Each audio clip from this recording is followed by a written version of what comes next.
You are watching the World 24/7 on the NDTV network. I'm Rameshwar. Let's begin with the top stories you need to know. In their first formal bilateral meeting in 5 years, Prime Minister Modi and Chinese President Xi Jinping have welcomed the agreement for a resolution of the military standoff at the line of actual control announced earlier this week. As officials said, they have now set the process in motion for bringing India-China relations back to a normal path.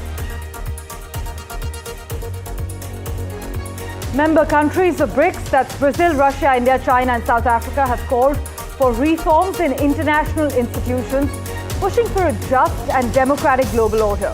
During the 16th annual BRICS summit held in Kazan, Russia, the group also advocated for trade in local currencies, reaffirmed the UN's central role in the international order, and criticized Israel for its actions in Gaza, Lebanon and Iran. German Chancellor Olaf Scholz will pay a 3-day visit to India beginning today to hold wide-ranging talks with Prime Minister Modi with a focus on boosting bilateral strategic ties, including in the areas of defense, trade and clean energy. Protests have once again erupted in Bangladesh this week. Several hundred protesters attempted to storm the presidential palace, but the army blocked their way with barricades.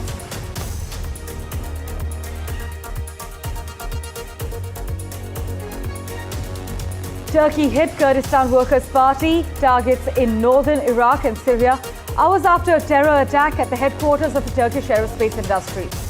3 people were killed and 14 others were wounded in Turkey after terrorists attacked the Turkish aerospace industry facility. And the Canadian Prime Minister is in deep soup, it seems. Reports state that some Liberal MPs have issued a deadline to Justin Trudeau. MPs tell Mr. Trudeau, make up your mind to stay or go.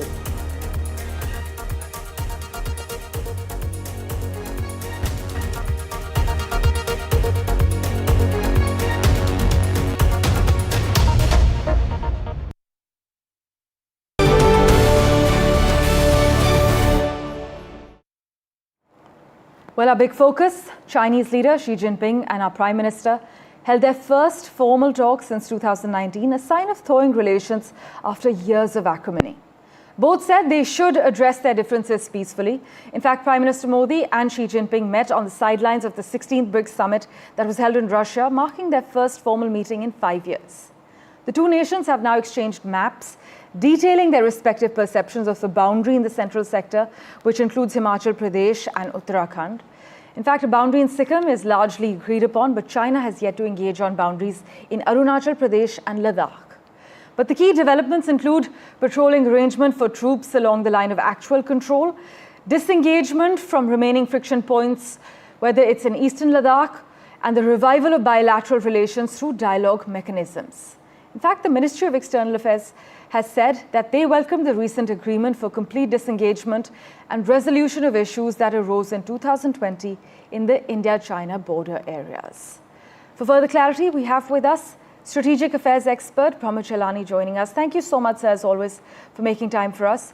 Now, interestingly, sir, the Indian press release mentions the agreement for complete disengagement and resolution of issues that arose in 2020 in the India-China border areas. But echoing the Chinese Foreign Ministry, the Chinese spokesperson has noted simply that the two leaders commended the important progress the two sides had recently made through the intensive communication on resolving the relevant issues in the border areas. The same talking points had been also posted by the Chinese ambassador, but neither of the Chinese officials have used the term agreement, which has been used specifically by India. So what does this indicate, and how do you see this latest development? No, you're right. The Chinese have been cryptic. In fact, India unilaterally announced this quote-unquote new patrolling arrangement with China. The Chinese took more than a day to comment on the Indian announcement, and their terse comment did not mention any new patrolling arrangement with India. In fact, they refrained from talking about the military standoff between the two countries. They refrained from mentioning the border crisis. They only talk in very general terms. And I think even last evening, when the two leaders met, Modi mentioned the understanding with China in his opening statement, but Xi Jinping made no mention of that. So I think all that indicates that the perceptions of the two, despite the so-called understanding have been reached, the perceptions remain quite different. So many experts highlight that it is important not to confuse the disengagement at the LAC for a resolution. But in a broader sense, some argue that this also opens up diplomatic space for Delhi as it seeks to find a balance between Russia and the West. And with the US presidential election less than a fortnight away, would you argue that this also gives Delhi more cards to play with as it deals with the next White House occupant? A potential thaw with China will increase India's international leverage, given how the US, in particular, has worked against India's regional interests, whether in Bangladesh, Myanmar, Pakistan. We have seen the US, far from working with India, working against India's regional interests. And I think the way the US policy pushed Russia closer to China, now US policy is also pushing India to engage in a potential thaw with China. I say potential because the thaw process has just begun. It'll be a long process, and I think that it'll be also a difficult process given China's hegemonic ambitions in Asia, given the underlying Sino-Indian strategic rivalry.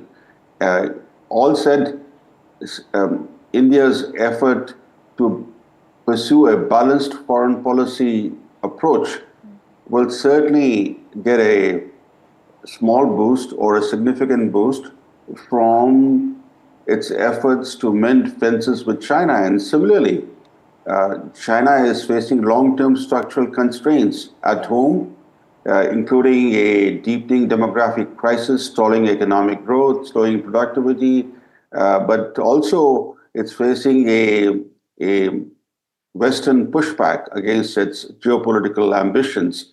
So for China, too, better relations with India will help to advance its own larger geopolitical objectives. As always, Mr. Chalani, thank you so much for joining us with your insights on NDTV World. Thank you. In other news, well, India favors greater financial integration among the member countries of the BRICS grouping. This is what Prime Minister Modi has declared at the 16th BRICS meeting in Kazan. He placed India's uncompromising position on international terrorism at the plenary session of the BRICS summit that blamed Israel for unprecedented escalation of violence in the Gaza Strip and expressed alarm over the situation in Lebanon. In fact, Prime Minister Modi urged more countries to join India in doing trade in local currencies or locally developed payment mechanisms. And the plan to conduct trade in local currencies away from the powerful US dollar has gained support, especially in the backdrop of the Russian military campaign in Ukraine that invited Western sanctions against Russia. We have reactions from Prime Minister Modi lined up for you. Listen in. इस वर्ष BRICS के अंदर WTO reforms, trade facilitation in agriculture, resilient supply chains, e commerce और special economic zone को लेकर जो सहमति बनी है उससे हमारे आर्थिक सहयोग को बल मिलेगा। क्लाइमेट चेंज हमारी साझी प्राथमिकता का विषय रहा है। रूस की अध्यक्षता में BRICS open carbon market partnership के लिए बनी सहमति का स्वागत करता है। ब्रिक्स देशों के बीच फाइनेंशियल इंटीग्रेशन बढ़ाने के लिए प्रयासों का हम स्वागत करते हैं। भारत ब्रिक्स के अंतर्गत सहयोग बढ़ाने के लिए पूरी तरह से प्रतिबद्ध है। हमारी विविधता और मल्टीपोलैरिटी में हमारा दृढ़ विश्वास हमारी ताकत है। हमारी यही ताकत और मानवता में साझा विश्वास हमारी भावी पीढ़ी के समृद्ध और सशक्त भविष्य को सार्थक रूप देने में सहयोग होगा। And in the season of global summitry, it's easy to underestimate the importance of the German Chancellor Olaf Scholz's visit to India this week. But the German Chancellor will pay a 3-day visit to India starting today to hold wide-ranging talks with our Prime Minister with a focus on boosting bilateral strategic ties, including in the areas of defence, trade and clean energy. Mr. Scholz has travelled to India twice last year for a bilateral state visit in February and to attend the G20 Leaders Summit in September. But the Prime Minister and the Chancellor will now co-chair the 7th intergovernmental consultations tomorrow, and he has a packed schedule while he's in India for 3 days.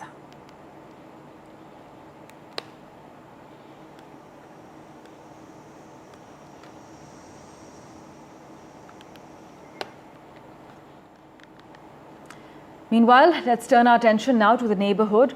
Well, Bangladesh is witnessing renewed tensions after hundreds of protesters stormed the president's residence in Dhaka.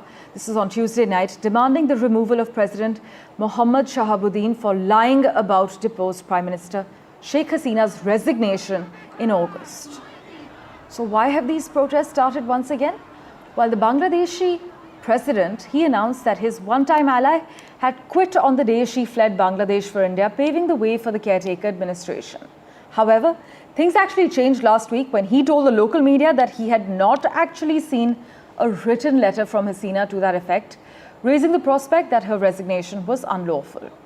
But these renewed protests have come months after the political crisis in August ended Sheikh Hasina's 16-year reign and prompted her to flee to India.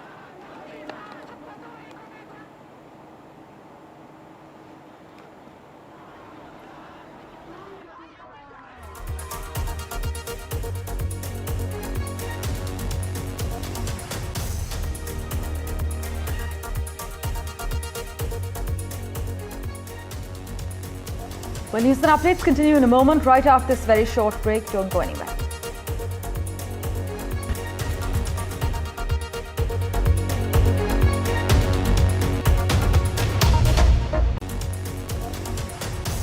Welcome back. Let's get you a quick update from Canada now. Well, the country has introduced stricter hiring regulations for temporary foreign workers, making it more difficult for them to secure employment and establish residency in the country now. The Temporary Foreign Worker Program has been amended to promote equitable labour market conditions and reduce reliance on foreign workers. This program allows Canadian employers to recruit foreign workers for temporary roles when suitable Canadian candidates are unavailable. But in a latest post on X, Justin Trudeau has said, "We're going to have fewer temporary foreign workers in India. We're bringing in stricter rules for companies to prove why they can't hire Canadian workers first."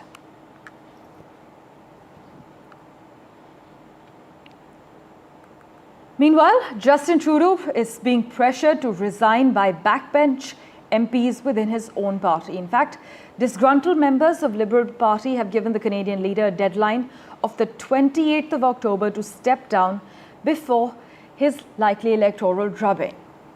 In fact, disgruntled MPs of Canada's Liberal Party have given Justin Trudeau an ultimatum: decide early next week if you want to stay on as leader or face the prospects of a caucus revolt. The Prime Minister met with Liberal lawmakers in a closed-door caucus meeting where 20 MPs, none of them cabinet members, called on their leader to resign before a likely electoral drubbing in the next election. In fact, 24 lawmakers also signed a letter calling on Justin Trudeau to make his decision by the end of this month, in another 4 days on the 28th, but failed to give any clear consequence. I must inform you that there are 153 Liberal members of Parliament suggesting the mutiny still lacks widespread support. Although questions over Trudeau's political future are mounting, no alternative leader for the party has stepped forward to oppose him. But this, as polls suggest, Justin Trudeau's popularity has plummeted.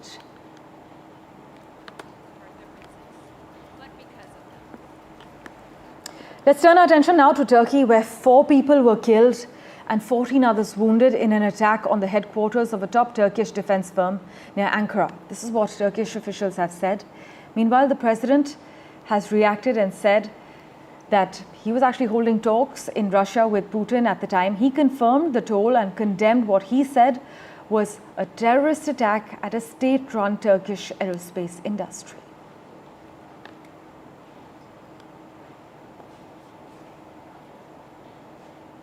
In other news, my colleague Mohammad Ghazali caught up with an Indian origin peer of the House of Lords, Lord Rami Ranger. They spoke about the role of India as far as in the backdrop of the emergence of global conflicts is concerned and much more, including the LAC. Listen in to a snippet.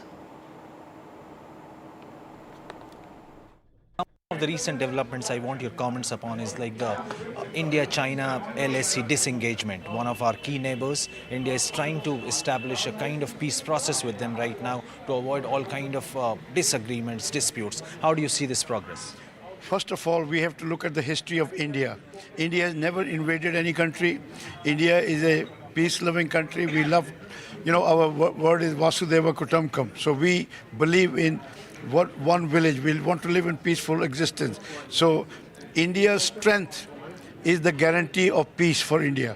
So therefore, if you see the dragon is agreed to disengage, that just shows that India is not that of 1962, which can be taken over with impunity. So the Prime Minister of this country has given India a fighting chance with the latest technology, defense equipment, the best plane in the world, best guns in the world. Our soldiers are now fully equipped, and that is the guarantee. If you want peace, you have to have the strength to defend your peace. So I salute the current leadership for giving our armed forces a chance so that we can defend our way of life, our beautiful civilization. We are a very old civilization. We were ahead of in the world before. Unfortunately, we were not united. One by one, we were captured for 1,000 years. Systematically, invaders tried to destroy us, our civilization. Yet we remained where we are. We have a second chance today. If we lose again due to our disunity, we may not get a second chance again. So therefore, it's a very, very important lesson to the next generation that we must remain united. All this religious differences should be put behind, and because if religion had the panacea, the strength, then Pakistan would be paradise by now. So the common values, common interest give us the way forward.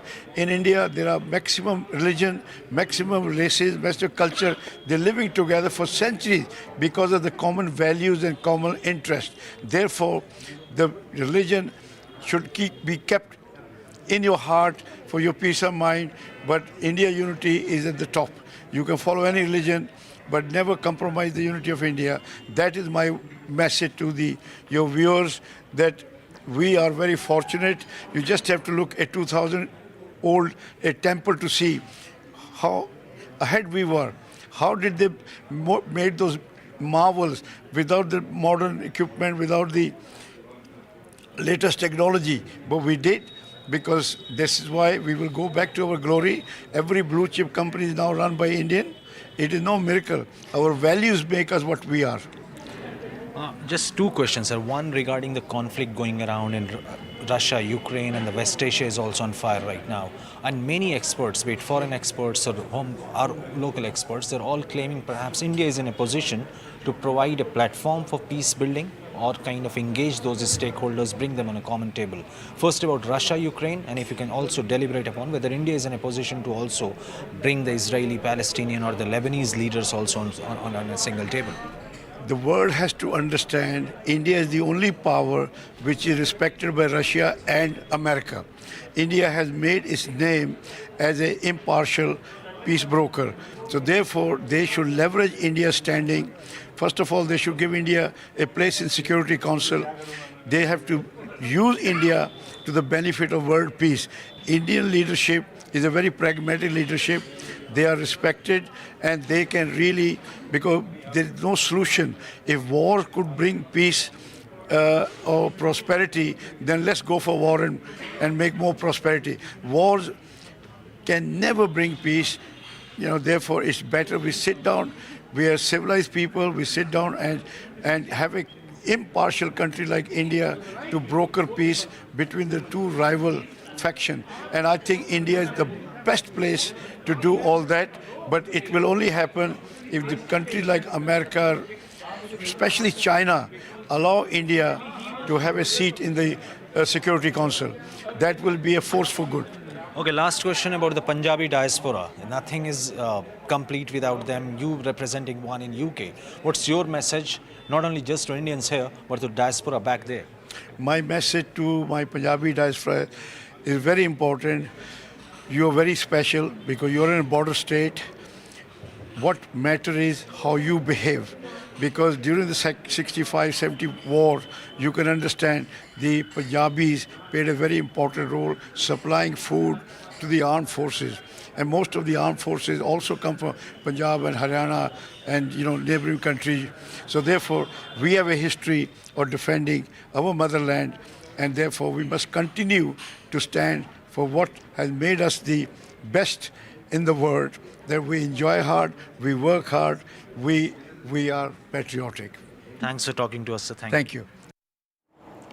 Well, to the US now, where Democratic presidential candidate Kamala Harris has slammed her Republican rival Donald Trump as unfit to serve in the White House at a Pennsylvania town hall she's just concluded. In fact, her appearance on CNN's town hall over the course of the evening, she avoided giving direct answers to several questions, calling Donald Trump's plan to build a border wall stupid, for example, but then declining to commit to not building any more wall herself. Instead, seeking to define her opponent as dangerous. Lots to unpack in that interview. We'll keep tracking the latest developments and the key analysis for you.